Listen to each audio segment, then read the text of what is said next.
látjátok a 100 kWh-órás energiatárolókat. Mielőtt kinyitnám, nézzétek meg, itt található a klímaberendezésnek a rácsa. Ez egy levegős, hűtésű tároló. A klíma itt szívja be a friss levegőt.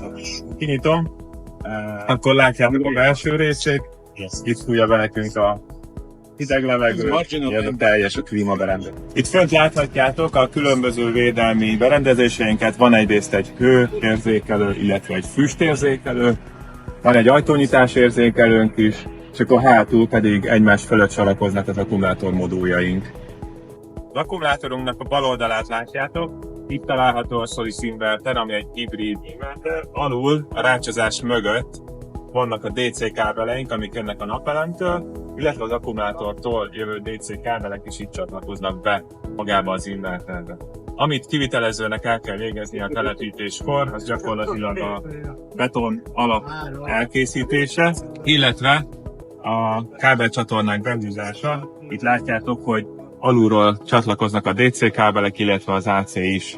Amikor a munka elkészül, a helyszínre már csak le kell darúzni ezt a tárolót.